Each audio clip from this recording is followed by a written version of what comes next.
계약법 들어가기 전에요.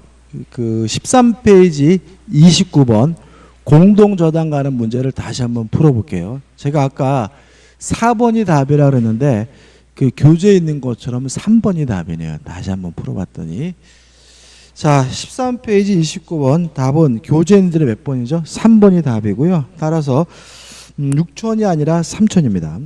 사실관계 이렇죠. 갑이 을에게 1억 원을 빌려주고 1억 채권을 담보하기 위해서 X와 Y 부동산에다가 공동 저당을 설정했고요. 요 X에는 1순위가 갑이고 2순위가 누가 있냐면 A가 있고요. Y에는 1순위가 갑이고 2순위가 누가 있냐면 B가 있거든요. 근데 여기서 우리가 좀 생각해 볼 것은 뭐냐면 20배당을 해서 갑이 X 부동산에 대해서 전액을 다 배당받으면 요 A는 공동저당권자의 권리를 뭐 할 수 있냐면 대위 행사할 수가 있고요. 따라서 만약에 20배당을 해가지고 A가 받을 돈이 줄어들면 요 Y 부동산에 대한 갑의 권리를 뭐 하게 되냐면 대위 행사하게 되거든요. 근데 여기서 좀 제가 실수한 거는 뭐냐면 대위를 무작정 할 수 있는 것은 아니고 요 대위 받을 수 있는 한도 금액이 뭐냐면 동시 배당 시 갑이 받을 수 있는 금액을 한도로 해서 A가 Y 부동산에 대한 갑의 권리를 뭐 하게 되냐면 대위 행사하게 됩니다. 다시 말씀드릴게요. 자, 20에 해당하게 되면 후순위 권리자가 공동저당권자의 권리를 뭐 하게 돼요? 대위 행사하게 되는데 전액을 다 대위받는 것이 아니라 요 갑이 동시 배당 시 Y 부동산에서 받을 수 있는 금액을 한도로 해서 뭐 할 수 있냐면 대위할 수가 있거든요. 자, 근데 지금 이게 X 부동산이 얼마냐면 1억 2천이에요. 그 다음에 Y 부동산이 얼마냐면 얼마죠? 8천이죠. 그러면 동시 배당했을 때 얼마를 받는지를 좀 계산해 봐야 되는데 이거 아까 계산 안 해봐서 오류가 있는 거죠. 1억 2천 대 8천은 더해서 밑에 까는 거니까 2억 분의 1억 2천이고 2억 분의 8천이에요. 그래서 요게 계산을 하면 이게 얼마가 되냐면 0.6이 돼요. 0.6. 그 다음에 Y 요거는 계산하게 되면 얼마가 되냐면 0.4가 돼요.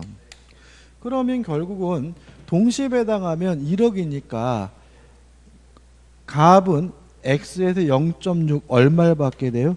6천만 원을 받게 되고요. B에서는 Y에서는 0.4에서 갑이 얼마를 받게 돼요? 4천을 받게 되거든요. 그럼 결국은 A가 20배당해서 했다는 이유로 갑의 권리를 대위 행사하더라도 얼마까지만 대위할 수 있는 거죠? 4천만 원까지만 대위할 수 있는 거기 때문에 답은 6천이 아니라 3번 얼마가 되죠? 4천만 원이 됩니다. 다시 말하면 20배당을 하면 후순위 권리자는 공동저당권자의 권리를 대위 행사하게 되는데 그 한도 금액은 공동저당권자가 동시배당하면 받을 수 있는 금액을 한도로 해서 뭐 해야 돼요? 대위해야 된다는 것이 우리 판례 입장이기 때문에 A가 Y 부동산에 대한 갑의 권리 1순위로서 대위 변제 받을 수 있는 금액은 얼마가 되는 거죠? 4천만 원이 되기 때문에 답은 3번이 답이 됩니다. 그래서 아까 제가 3번이 아니라 4번인 것 같다라고 말씀드렸던 것은 제가 공동 배당 시 금액을 계산 안 해봐서 그런 거고요. 답은 뭐죠? 3번 4천만 원이 답이라는 거 다시 한번 수정의 말씀을 드립니다. 자, 이제 계약 보러 갑니다. 자, 14페이지 1이죠. 약관에 대해서는 시험 문제가 나올지도 몰라요. 그러니까 나올지도 모른다는 말은 그렇게 가능성은 많지는 않아요. 그래도 혹시 나올까봐 안 나왔는데 제가 말씀 안 드리면 저를 또 욕할까봐 무서워서 한문에 넣는 거예요. 요 한문이 정도만 좀 기억해 두자고요. 자, 옳지 않는 것을 찾는 1번. 자, 약관은 원칙적으로 명시 설명을 해야 구속력이 발생하거든요. 근데 만약에 약관이 특별한 것이 아니라 법령에 있는 내용을 기술해 놓은 경우에는 명시 설명 의무가 면제가 돼요. 근데 주의하실 점인데 1번. 이미 법령에 의하여 정해진 것을 약관에 그대로 기재하거나 부연하는 정도에 불과한 사항에 대해서도 그것이 약관의 중요 내용을 이루는 경우에는 사업자는 이를 설명하여야 하고 이를 위반한 때에는 계약의 내용으로 주장하지 못한다. X예요. 다시 말하면 법령의 내용을 기재한 곳에 불과한 경우에는 그것이 뭐라 하더라도 중요 내용이라 하더라도 명시 설명 의무가 뭐가 돼요? 면제가 된다. 이거 하나는 꼭 기억해 두시기 바랍니다. 그다음 2번인데 은행거래 약관이잖아요. 이렇게 나오면 아이고 은행거래 약관은 뭔가 특이한 건가? 아니에요. 그냥 뭐예요? 약관입니다. 약관에서 예금 채권에 관한 양도금지 특약을 정하고 있는 경우 은행이 이에 관해 설명하지 않았어요. 그러면 명시 설명 의무를 안 했기 때문에 구속력이 발생하지 않고요. 따라서 예금 계약을 체결할 때 은행은 그 특약을 예금 계약의 내용으로 주장할 수 없다. 오, 맞는 질문이죠. 3번 계약의 성질상 설명이 현저하게 곤란한 경우, 예를 들어서 시내버스를 탄다, 전철을 탄다 이러한 경우에는 명시 설명 의무가 면제되기 때문에 사업자의 설명 의무가 면제된다. 맞는 질문이고요. 4번 약관의 조항이 사업자의 명시 설명 의무 위반으로 계약의 내용이 되지 못한 경우나 불공정한 약관 조항에 해당하여 무효인 경우 계약은 원칙적으로 나머지 부분만으로 유효하게 존속한다. 맞는 질문이고 이유는 일부가 무효면 전부가 무효라는 민법 규정이 어디에는 적용되지 않냐면 약관에는 적용되지 않는다는 거 주의하시기 바라고요. 5번 약관은 신의성실의 원칙에 따라 공정하게 해석하여야 하며 고객에 따라 다르게 해석되어서는 아니 된다. 물론 맞는 질문. 답은 뭐죠? 1번이고요. 그래서 실제로는 약관에 대해서 문제가 나오더라 어차피 요 5개 중 하나가 답이 될 테니까 꼭 기억해 두시기 바랍니다. 2번입니다. 계약의 성립에 관한 다음 기술 중 틀린 것은 일단 청약이 있으면 그에 관한 승낙이 있으면 계약이 성립되거든요. 근데 만약에 청약을 하면서 승낙 기간을 정했다면 그 기간 내에 승낙을 해야 계약이 성립되고요. 승낙 기간을 정하지 않았다면 상당한 기간 내에 승낙을 하면 계약이 뭐가 되죠? 성립되거든요. 4번 승낙 기간을 정하지 않은 청약에 대하여 상대방이 격지자인 경우 격지자가 즉각 승낙하지 않으면 계약을 성립시킬 수 없다. X. 즉각이 아니라 뭐죠? 상당한 기간 내에 승낙함으로써 계약을 성립시킬 수가 있기 때문에 4번이 X고 4번이 답이 되는 거죠. 자, 1번 부분 볼까요? 자, 교차 청약에 의한 계약 성립은 언제? 양 청약이 모두 도달됐을 때 계약이 뭐가 돼요? 성립되잖아요. 그러면 둘 다 도달될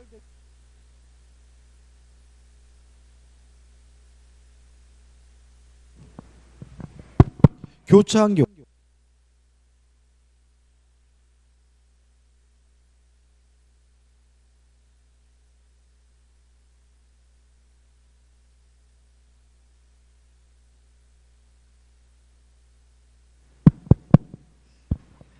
자, 1번.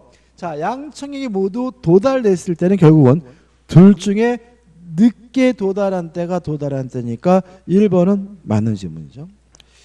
2번 청약은 불특정 다수에도 상관이 없죠. 따라서 청약은 상대방 있는 의사표시지만 청약 당시에 상대방이 특정되어 있을 필요는 없다. 맞는 질문이죠. 3번 승낙자가 승낙에 변경을 가했어요. 그럼 뭐죠? 새로운 청약이니까 그 청약을 거절한 거 아울러 새로운 청약을 한 것으로 볼 수 있다. 맞는 질문이고요. 5번 의사실현에 의한 계약 성립이죠. 이것도 어떻게 그러한 행위가 있는 때 바로 계약이 성립되는 거니까 청약자의 인식 여부와 관계없이 승낙의 의사표시로 인정되는 사실이 있는 때 성립한다. 맞는 질문이죠. 계약의 성립에 대해서도 시험 문제 참 잘 내거든요. 어차피 요 5가지는 다 중요한 거니까 꼭 내 것으로 만드셔야 되겠죠. 자, 3번입니다. 사례 문제죠. 갑은 2018년 9월 10일 을에게 자신이 사용하던 X 컴퓨터를 50만 원에 매각하겠다는 의사표시와 2018년 9월 25일까지 구매 여부를 알려달라는 내용의 편지를 발송했어요. 그러면 갑이 을에게 청약을 하면서 승낙 기간을 정했죠. 며칠이죠? 9월 25일이라고. 그죠?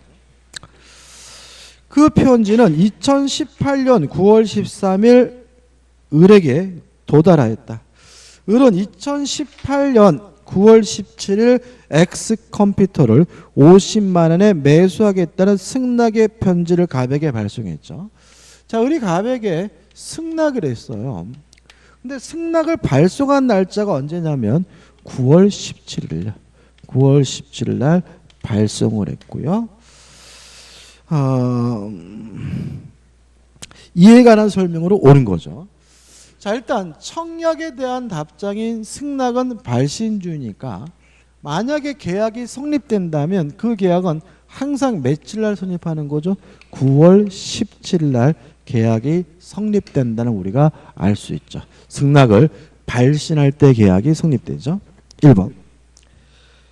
갑은 을이 발송한 편지를 2018년 9월 19일 받았는데 갑이 2018년 9월 24일 개봉하여 읽었다면 매매계약은 2018년 9월 24일 성립한다. X죠. 계약이 성립됐다면 그 시기에는 항상 언제입니까? 9월 17인 거죠. 2번 을이 승낙의 의사표시를 하였으므로 을이 발송한 편지를 갑이 2018년 9월 25일까지 받지 못하였더라도 매매계약은 성립한다. X죠. 왜요? 연착된 승낙은 계약에 뭐 되지 않습니까? 성립되지 않습니다. 뭐가 되는 거죠? 새로운 청약이 되는 거예요. 3번 갑은 을이 발송한 편지를 2018년 9월 20일 받았다면 매매계약은 그때부터 성립하고 효력이 발생한다. X죠. 승낙기간 내에 도달됐다는 이유로 계약이 성립된다면 발신한 9월 17인 거죠. 4번 을이 발송한 편지가 2018년 9월 26일 날 갑에게 도달했어요. 자, 그럼 생각해 보자고요.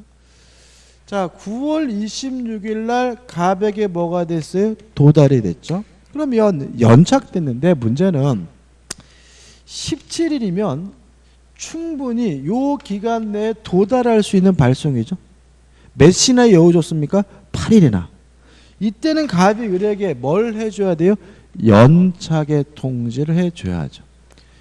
연착의 통지를 해줘야 연착됐다는 이유로 계약이 뭐 되잖아요? 성립되지 않는 것이고, 만약에 연착의 통지를 하지 않으면 그때는 계약이 뭐가 돼요? 성립되게 되는데, 물론 그 시점 며칠인 거죠? 9월 17인 거거든요. 따라서 갑이 2018년 9월 27일 연착에 통지를 했다면 계약이 뭐 되지 않아요? 성립되지 않으므로 매매계약은 성립하지 않는다. 맞는 질문이고 답은 뭐죠? 4번이 되는 거죠. 5번 을이 2018년 9월 17일 매수하겠다는 편지를 발송하기 전까지 특별한 사정이 없는 한 갑은 을에 대한 매각의 의사표시를 처리할 수 있다. X죠. 모든 의사표시는 도달된 후에는 뭐하지 못해요? 처리하지 못하죠. 따라서 갑이 을에게 한 청약도 도달이 되면 처리하지 못하므로 5번도 뭐가 돼요? X가 되는 거예요. 그럼 결국은 이 문제는 복잡한 것 같지만 두 가지인 거죠. 자, 계약이 성립될 시점은 승낙을 발송한 때 성립된다. 다만 승낙을 발송한 때 계약이 성립되려면 승낙 기간 내에 뭐가 돼야 돼요? 도달이 돼야 되는데 도달되지 않았다면, 특히 충분히 그 기간 내에 도달할 수 있는 발송인데도 도달되지 못했다면 뭘 해줘야 돼요? 연착에 통지를 해줘야 도달되지 않았다는 이유로 계약이 성립되지 않는다. 이 두 가지가 결합되는 거예요. 4번입니다. 계약 체결사의 과실책임에 관한 다음 기술 중 틀린 거죠. 1번. 민법은 계약이 원시적 불능을 목적으로 하여 무효인 경우만을 규정하고 있습니다. 따라 우리 판례는 이런 민법 규정에 따라서 계약 체결사의 과실책임은 원시적 불능에 대해서만 인정하는 것이 우리 판례 입장이에요. 따라서 5번. 계약 교섭의 부당 파기의 경우에도 계약 체결사의 과실 책임을 인정하여야 한다는 것이 대법원 판례 태도이다. X죠. 원시적 불능에 대해서만 계약 체결사의 과실 책임을 인정합니다. 그러면 5번과 같은 교섭 단계에서 부당하게 파기한 경우에는 우리 판례에 따른다면 어떻게 해결할 것인가 문제에 대해서 우리 판례는 불법 행위를 원인으로 손해배상을 청구해야 된다는 것이 우리 판례 입장이죠. 따라서 만약 5번 지문이 불법 행위를 원인으로 손해배상을 청구할 수 있다. 그러면 뭐죠? 맞는 지문이지만 지금 나와 있는 것처럼 계약 체결사의 과실 책임을 근거로 해서 손해배상을 청구할 수 있다. 그러면 뭐죠? X가 되는 거죠. 답은 뭐죠? 5번입니다. 5번입니다. 갑은 자기 소유 임야를 개발할 생각에 개발업자을과 교섭하였고 계약이 확실하게 체결되리라는 정당한 기대 내지 신뢰를 부여하여 을은 그 신뢰에 따라 행동하였다. 그러나 갑은 계약 체결을 거부하였다. 다음 중 옳은 거죠. 그러면 교섭 단계에서 부당하게 파기한 것이니까 우리 판례에 따른다면 불법 행위를 원인으로 뭘 청구할 수 있습니까? 손해배상을 청구할 수 있고요. 내용은 이것도 실내이익 배상입니다. 다만 무엇보다 클 수는 없냐면 이행이익보다는 클 수가 없다는 것이 우리 판례 입장이거든요. 따라서 2번 계약이 체결되지 않았으므로 갑에게 법적 책임은 없다. X. 불법 행위를 원인으로 손해배상 책임이 있습니다. 3번 계약 체결 거부로 손해를 입은 을에게 갑은 채무 불이행 책임을 질 수 있다. X. 불법 행위를 원인으로 손해배상을 청구할 수가 있습니다. 4번 계약 체결 거부의 이유가 상당해요. 그러면 부당한 파기가 아니죠. 그죠? 지금 부당하게 파기하면 부당하니까 불법 행위를 원인으로 손해배상을 청구할 수 있다는 얘기잖아요. 그러면 계약 체결 거부 이유가 상당하다면 정당하다면 부당한 것이 아니니까 신의 측에 미쳐 갑은 을이 입은 손해를 배상해야 한다. X죠. 5번 갑이 손해배상 책임을 지는 경우 계약 체결 신뢰한 을이 입은 모든 손해를 배상해야 한다. X입니다. 신뢰이익을 배상하되 무엇보다는요 이행이익보다 클 수는 없기 때문에 모든 책임을 부담한다는 지문은 X인 거죠. 답은 뭐죠? 1번입니다. 을이 갑에게 계약 체결을 뭐 할 수는 없죠? 강제할 수는 없죠. 강제할 수는 없고 다만 불법 행위를 원인으로 뭘 청구할 수 있습니까? 손해배상을 청구할 수 있을 뿐입니다. 6번입니다. 동시이해 항변권에 관한 설명으로 옳은 것은 자 일단 동시이해 항변권은요 쌍방 간의 문제이죠. 네가 안 하면 나도 못하겠다고 거부할 수 있는 권리가 동시항변권이거든요. 따라서 제가 안 하면 나도 못해 이건 아니라는 거죠. 그죠? 그래서 지금 보시면 1번 근저당권 실행에 의한 경매가 무효래요. 자 원래 무효가 돼서 원상 회복해야 되는 관계는 원칙적으로 뭐죠? 동시이행 관계인데 이건 좀 다르죠. 한번 생각해 보세요. 을이 갑에게 1억을 빌려주고요.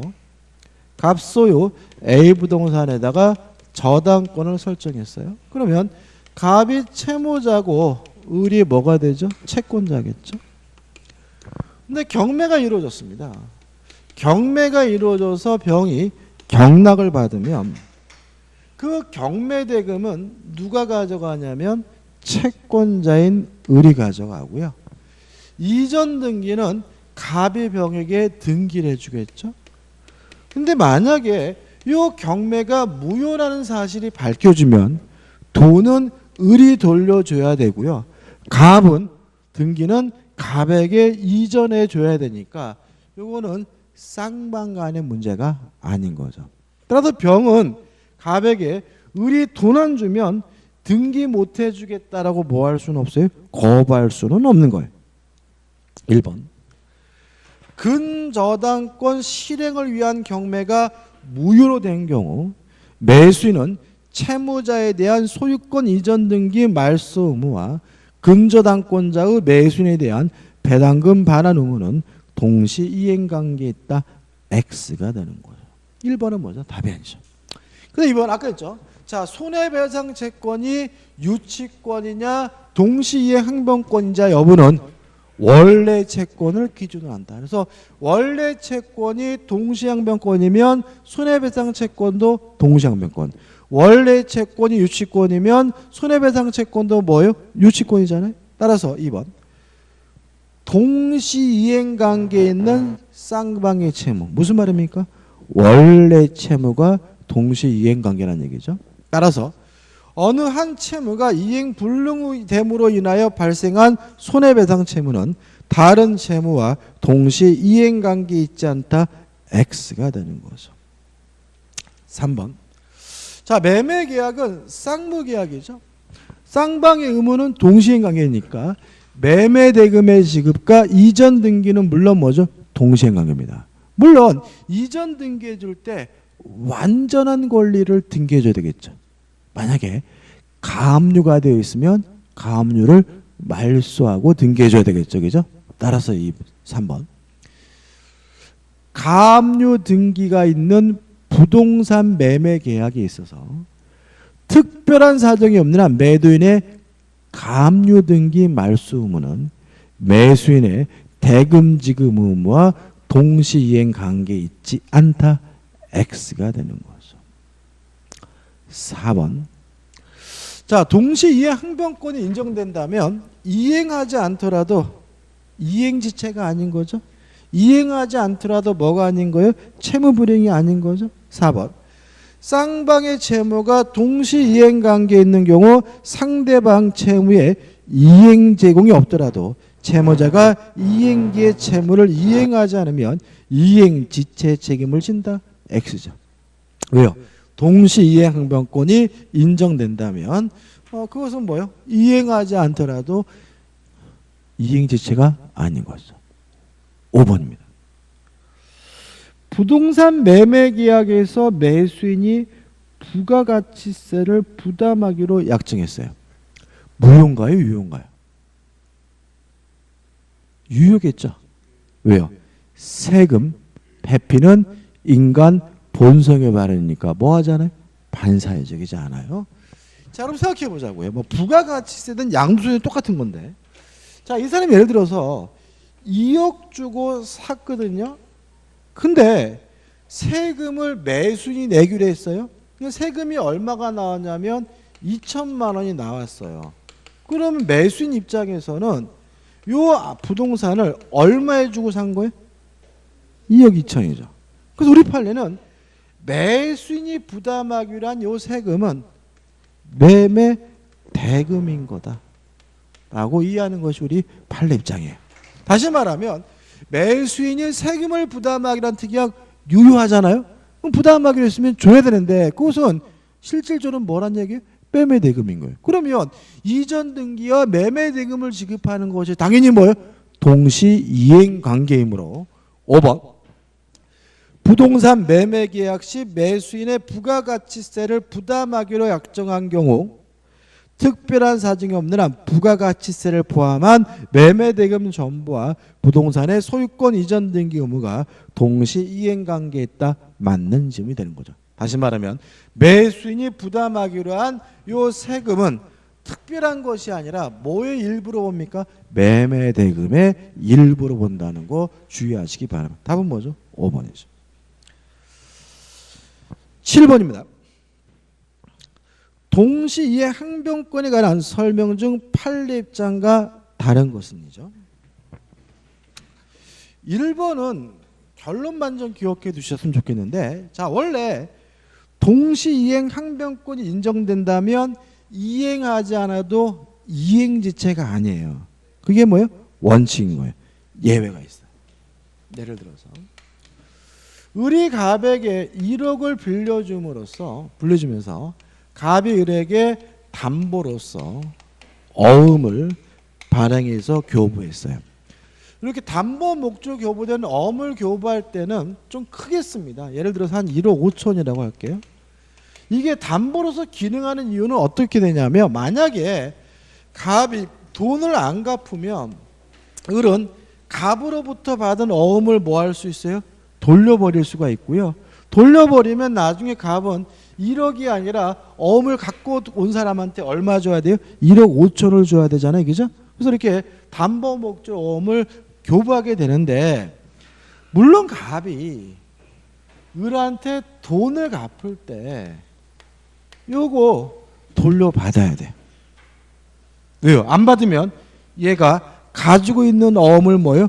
돌려버리면 을은 또 얼마 날려요? 1억 5천 날리잖아요. 그죠? 그래서 변제와 담보 목적의 어음을 반환받는 것은 뭐냐면 동시이행관계. 꼭 기억해 두셔야 돼요. 왜 그러냐면 우리가 변제와 담보 말소는 원래 동시이행관계가 아니잖아요. 그죠? 변제와 담보 말소는 뭐가 아닙니까? 동시이행관계가 아니지만 변제와 담보 목적의 어음을 돌려받는 것은 뭐예요? 동시이행관계입니다. 근데 특이한 것은 동시이행 항변권이긴 하지만 지체 책임은 부담한다라고 판시하고 있다는 거 꼭 기억해 두시기 바라요. 그래서 원래 동시이행 항변권이 인정이 되면 지체 책임을 부담하지 않는 것이 원칙이지만 담보 목적으로 교부된 어음을 반환받는 것은 동시이행 관계지만 지체 책임은 부담해야 된다는 것이 우리 판례 입장이고요.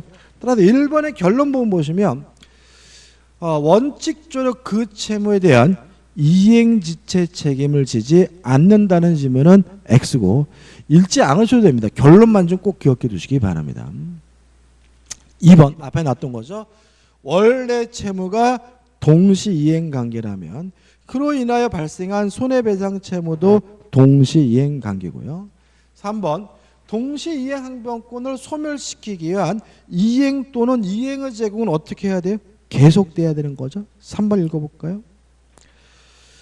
쌍무계약의 당사자 일방이 먼저 한 번 현실의 제공을 하여 상대방을 수령지체에 빠지게 하였더라도 그 이행의 제공이 계속되지 않는 경우에는 과거에 이행이 제공이 있었다는 사실만으로 상대방이 가지는 동시이행 항변권이 소멸하는 것은 아니다. 맞는 지문이고, 동시이행 항변권을 소멸시키기 위한 이행 또는 이행의 제공은 뭐죠? 동시이행 관계입니다. 4번 임차인에게 동시이행 항변권이 인정이 돼요. 그러면 그 사람의 점유는 적법한 점유이므로 손해배상해 줄 필요가 없고요. 다만 월세 차임은 뭘 해야 돼요? 지급을 해야 되거든요. 자, 다시 한번요. 자, 임차인이 동시이행 항변권을 가지고 점유하는 것은 적법한 점유이니까 불법한 것이 아니니까 손해배상해 줄 필요는 없지만, 사용 수익한다면 차임은 지급해야 되고 차임 지급하지 않으면 부당이득으로 반환해야 되거든요. 근데 조심할 게 있어요. 4번 읽어볼게요. 임대인이 임대차 계약 종료 이후에도 동시이행 항변권 행사하여 임차 건물을 계속 점유하기는 하였으나 이를 본래 임대차 계약상의 목적에 따라 사용 수익하지 아니하여 실질적으로 이득을 얻지 못하는 경우에는 부당이득 반환할 필요가 없겠죠. 그로 인하여 임대인에게 손해가 발생하였다 하더라도 임차인의 부당이득 반환 의무는 성립하지 않는다는 지문은 맞는 지문이고 꼭 기억해 두셔야 되겠죠. 과거 우리 공인중개사 시험에서 이 4번과 같은 지문을 사례로 구성해서 시험 문제가 나온 적이 있었으니까 주의하시기 바랍니다. 그 다음에 5번 토지 임차인이 지상 건물에 관하여 매수 청구권 행사하는 경우 임차인이 임대인에게 매수 청구권이 행사된 건물에 대한 명도와 소유권 이전 등기를 맞춰주지 아니했다면 임대인에게 그 매매 대금에 대한 지연 손해금을 청구할 수 없다. 맞나요? 맞죠? 왜 그런 거예요? 자, 이러한 지상물 매수 청구는 형성권이니까 매수를 청구하는 순간 쌍방 간에 뭐가 성립돼요? 매매 계약이 성립되고요. 물론 매매 계약은 쌍무 계약이고 쌍방의 의무는 동시 이행 관계니까 5번은 맞는 질문이에요. 답은 뭐죠? 1번입니다. 8번입니다. 계약의 효력에 관한 다음 설명 중 옳지 않는 것을 찾네요. 1번 무효든 취소든 해제든 원래 상태로 돌아가는 관계는 동시 이행 관계이므로 1번 매매 계약이 취소된 경우에 당사자 쌍방의 원상 회복 의무는 동시 이행에 관계 있다. 맞는 질문이죠. 2번 가압류 등이 있는 부동산의 매매 계약이 있어서 특별한 사정이 없는 한 매도인의 소유권 이전 등기 의무와 아울러 가압류 등기의 말소 의무도 매수인의 대금 지급 의무와 동시 이행 관계 있다. 맞는 질문이죠. 3번 변제와 영수증의 거부는 동시행 관계죠. 따라서 변제자의 영수증 청구권이 인정되는 바 채권자 영수증 교부 의무와 채무자의 채무 변제 의무는 동시 이행 관계에 있다. 맞는 질문이죠. 4번 특정 물건에 대한 매매 계약이 체결되었는데 천재지변으로 그 물건이 소실됐어요. 후발적 불능이죠. 위험 부담이죠. 원칙적으로 채무자가 위험을 부담하는 경우잖아요. 이때는 쌍방 모두 뭐 할 필요 없습니까? 이행할 필요가 없는 거니까 계속 보시면 채무자 위험 부담주의에 따라까지 맞는데 매무대금의 채무자의 매수인은 대금 지급 채무를 면하지 못한다. X죠. 매수인은 채권자입니다. 채무자도 아니고요. 쌍방 모두 이행할 필요가 없고 대금을 지급할 필요가 없으므로 답은 4번이 되는 거죠. 5번 쌍무계약의 당사자 일방을 상대방이 그 채무 이행을 제공할 때까지 자기의 채무 이행을 거절할 수 있으나 상대방의 채무가 변제기 이에 있지 아니한 때 그러하지 아니하다. 다시 말하면 선이행 의무자는 동시 이행 항변권 행사할 수가 없으므로 5번은 뭐죠? 맞는 질문이고 답은 뭐죠? 4번이 됩니다. 9번입니다. 매도인 갑과 매수인 을 사이 토지 매매 계약에 대한 설명 중 옳은 것을 찾으라고 하네요.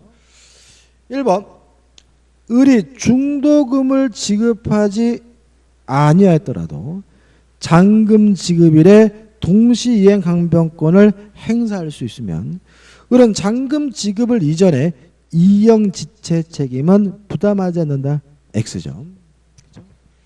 이것도 우리가 수업 시간에 참 많이 했고 중요한 거죠. 그죠?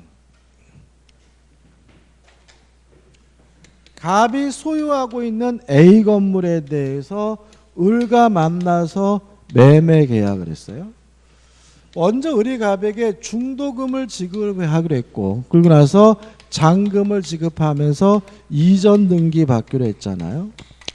자, 중도금은 선이행 의무이기 때문에 원칙적으로 동시이행 항변권 행사할 수가 없지만 상대방에게 이행이 곤란한 현저한 사유가 있거나 이행지체 중 상대방의 이행기가 도래한 경우에는 동시이행 항변권이 인정된다. 따라서 이행을 지체하던 중에 잔금을 지급하기로 한 때가 되면 원래부터 동시이행 관계였던 잔금뿐만 아니라 중도금까지도 동시이행 관계가 되고요. 요 사이에 지연배상금은 지급해야 되는데 요 지연배상금까지 뭐가 돼요? 동시이행 관계가 되고요.